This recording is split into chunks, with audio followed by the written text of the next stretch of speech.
నమస్తే welcome to exclusive field report. Jangaon జిల్లాలో కాంగ్రెస్ నేతల మధ్య ఆధిపత్య పోరు, రైతుల హామీల సాధన కోసం బీజేపీ దీక్ష. స్వరూపానందేంద్ర స్వామి ఏమయ్యారని ప్రశ్నిస్తున్న సాధు పరిషత్, జీవీఎంసీ కౌన్సిల్ సమావేశంలో నిరసనల హోరు. ఈ అంశాలపై మా రిపోర్టర్స్ లైవ్ లో సిద్ధంగా ఉన్నారు. వరంగల్ నుంచి తిరుపతి, హైదరాబాద్ నుంచి నాగేంద్ర, తిరుపతి నుంచి హరిబాబు, విశాఖ నుంచి నాయుడు ఫీల్డ్ రిపోర్ట్ అందించడానికి సిద్ధంగా ఉన్నారు. ముందుగా జనగామ జిల్లాలో నేతల మధ్య వర్గపోరు కాంగ్రెస్ కైతే తలనొప్పిగా మారింది. సుపారీ ఇచ్చి తనను చంపేందుకు ప్రయత్నిస్తున్నారని పీసీసీ కార్యదర్శి కంచ రాములు ఆరోపించారు. డీసీసీ అధ్యక్షుడు కొమ్మూరి ప్రతాప్ రెడ్డిపై డీజీపీకి ఫిర్యాదు చేశారు. తన హత్యకు 25 లక్షలు ఇచ్చారని తెలిపారు. ఈ కేసులో వాస్తవాలు వెలికి తీయాలని సీఎం రేవంత్ రెడ్డి, పీసీసీ అధ్యక్షుడు మహేష్ కుమార్ గౌడ్, జిల్లా ఇన్ఛార్జ్ మంత్రికి కంచ రాములు విజ్ఞప్తి చేశారు. కొమ్మూరి ప్రతాప్ రెడ్డిపై చర్యలు చేపట్టకపోతే ఆమరణ దీక్ష చేస్తానని హెచ్చరించారు.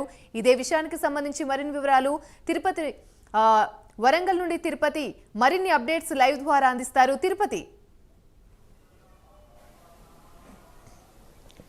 యామిని, ఉమ్మడి వరంగల్ జిల్లా వ్యాప్తంగా 12 నియోజకవర్గాలున్నాయి. 12 నియోజకవర్గాలలో పలు నియోజకవర్గాలకు సంబంధించి కాంగ్రెస్ నేతల మధ్య ఆధిపత్య పోరు తారాస్థాయికి చేరింది. నేతల మధ్య వాగ్వాదం, ఘర్షణ ఘటనలు మొన్న వరకు చూసాం. కానీ ఈరోజు తాజాగా జనగామ జిల్లా కేంద్రంలో సుపారీ మర్డర్ ప్లాన్ అయితే కలకలం రేపుతున్నటువంటి పరిస్థితి కనబడుతుంది. అనేక నియోజకవర్గాల్లో కాంగ్రెస్ నేతల మధ్య ఆధిపత్య పోరు కావచ్చు. కాంగ్రెస్ క్యాడర్ అంతా కూడా ఎవరికి వారే ఈ నేత మా నాయకుడు, ఆ నేత మా నాయకుడు అంటూ కూడా గ్రూప్ రాజకీయాలను తెరలేపిన పరిస్థితి కనబడుతుంది. అయితే జనగామ జిల్లా కాంగ్రెస్లో మాత్రం ఇప్పుడు సుపారీ మర్డర్ ప్లాన్ కలకలం సృష్టించింది. ఎందుకు ఈ సుపారీ మర్డర్ ప్లాన్ తెరలేపారు, అసలు ఎవరు తెరలేపారు, ఎందుకు ఏంటంటూ కూడా జనగామ జిల్లా కాంగ్రెస్లో కావచ్చు, రాష్ట్ర వ్యాప్తంగా ఉన్నటువంటి కాంగ్రెస్ నేతల్లో అయితే చర్చించమారిన పరిస్థితి కనబడుతుంది. జనగామ జిల్లా కాంగ్రెస్ పార్టీ అధ్యక్షుడు కొమ్మూరి ప్రతాప్ రెడ్డిపై పీసీసీ కార్యదర్శి కంచె రాములు డీసీపీకి ఫిర్యాదు చేశారు. డీసీపీకి ఫిర్యాదు చేస్తూ సంచలన ఆరోపణలు చేసినటువంటి పరిస్థితి కనబడుతుంది. 25 లక్షల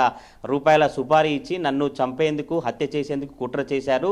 ఇప్పటికైనా డీసీసీగా అధ్యక్షుడు కొమ్మూరి ప్రతాప్ రెడ్డిపై చర్యలు చేపట్టాలని పీసీసీ కార్యదర్శి కంచె రాములు డీసీపీకి ఫిర్యాదు చేస్తూ సంచలన ఆరోపణలు చేసే పరిస్థితి కనబడితే కాంగ్రెస్ ప్రభుత్వం ఏర్పాటైనప్పటి నుంచి కూడా, కాంగ్రెస్ ప్రభుత్వం ఏర్పడిన తర్వాత నూతన మార్కెట్ కమిటీలు కావచ్చు, మార్కెట్ కమిటీ చైర్మన్లను ఎన్నిక ప్రక్రియ కొనసాగుతున్న నేపథ్యంలోనే కొమ్మూరి ప్రతాప్ రెడ్డి ఇంటికి వెళ్ళి సీనియర్ నాయకులమైనటువంటి కంచె రాములు కావచ్చు, మిగతా నేతలమంతా వెళ్ళి గత 30 సంవత్సరాలుగా కాంగ్రెస్ పార్టీలో పనిచేస్తున్నాం, తప్పకుండా మాకు మార్కెట్ కమిటీ చైర్మన్ కావచ్చు, ఇంకా నామినేట్ పదవులు ఏవైతే ఉంటాయో అవన్నీ కూడా సీనియర్ నాయకులకే కేటాయించాలని మేము చెప్పాము. ఆ తర్వాత అప్పటి నుంచి కొమ్మూరి ప్రతాప్ రెడ్డి తీరు మారకపోవడంతో కొమ్మూరి ప్రతాప్ రెడ్డి ఇతర ఎవరైతే వారు ఉంటారో వారికి పదవులు అమ్ముకున్నటువంటి నేపథ్యంలోనే టీపీసీసీ చీఫ్ కావచ్చు, రాష్ట్ర అధిష్టానానికి కొమ్మూరి ప్రతాప్ రెడ్డి వ్యవహార తీరుకు సంబంధించి కొమ్మూరి ప్రతాప్ రెడ్డి ఈ నామినేట్ పదవులు కావచ్చు, మార్కెట్ చైర్మన్ సంబంధించినటువంటి పదవులన్నీ కూడా అమ్మకానికి పెట్టి అమ్ముతున్నటువంటి విషయాలన్నీ కూడా కాంగ్రెస్ పార్టీ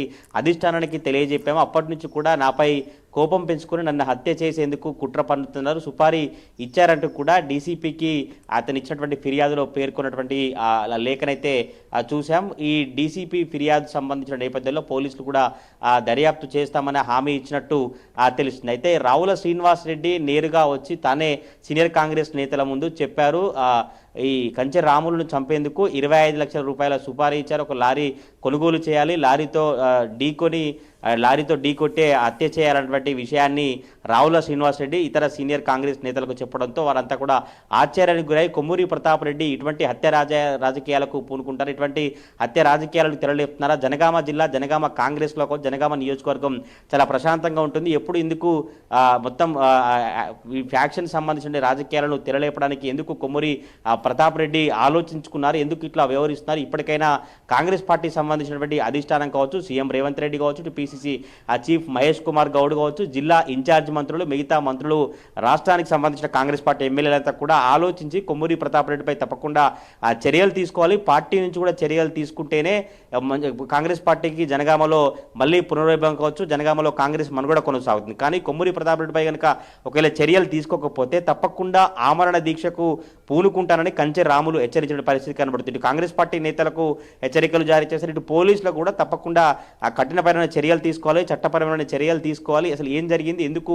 నాపై సుపారీ ఇచ్చారు అంటూ కూడా పోలీసులకు కంచె రాములు ఒక ఫిర్యాదులో కూడా అన్ని విషయాలను పేర్కొన్నారు. అసలు ఎప్పటి నుంచి పగ పెంచుకున్నారు, ఎప్పటి నుంచి గొడవ జరిగాయి, ఎప్పటి నుంచి కొమ్మూరి ప్రతాప్ రెడ్డి కావచ్చు పిసిసి కార్యదర్శి కంచె రాములకు గొడవ జరుగుతుందో అవన్నీ విషయాలను ఆ ఫిర్యాదు చేసిన డీసీపీ లేఖలో పేర్కొన్నటువంటి పరిస్థితి కనబడుతుంది. ప్రజెంట్ ఇప్పుడు ఆ డీసీపీకి కంచె రాములు ఫిర్యాదు చేయడం కావచ్చు, కొమ్మూరి ప్రతాప్ రెడ్డి ఎట్లా రియాక్షన్ ఇస్తారు, కొమ్మూరి ప్రతాప్ రెడ్డి ఈ అంశానికి సంబంధించి ఎట్లా స్పందిస్తారు, రాష్ట్ర కాంగ్రెస్ నేతలు ఎట్లా చూస్తున్నారు, ఈ జనగామ కాంగ్రెస్ జగడాలను కావచ్చు, సూపర్ ఇటు మర్డర్ ప్లాన్కి సంబంధించినటువంటి వ్యవహారాన్ని అనేటువంటి చర్చ అయితే కొనసాగుతుంది. మొత్తం జనగామ జిల్లా కాంగ్రెస్లో అయితే ఇప్పుడు చాలా తీవ్ర చర్చాంశంగా మారిన పరిస్థితి కనబడుతుంది. ఎందుకంటే ఎమ్మెల్యేగా పోటీ చేసినటువంటి నేతనే ఒక నియోజకవర్గానికి బాస్కో, ఒక నియోజకవర్గానికి కాంగ్రెస్ నేతలకు క్యాడర్ అందరికీ కూడా అండగా ఉండి కాంగ్రెస్ పార్టీ కార్యక్రమాలను తీసుకెళ్లి ప్రభుత్వం తీసుకెళ్ళిన కార్యక్రమాలను తీసుకెళ్లిన నేతనే ఇలా కాంగ్రెస్ పార్టీకి సంబంధించిన సీనియర్ నేతలపై సుపారీ ఇచ్చి మర్డర్ ప్లాన్కు తెరలేపడం అయితే కాంగ్రెస్ పార్టీలో తీవ్ర చర్చాంశం మారే పరిస్థితి కనబడుతుంది. దీనికి సంబంధించి మరి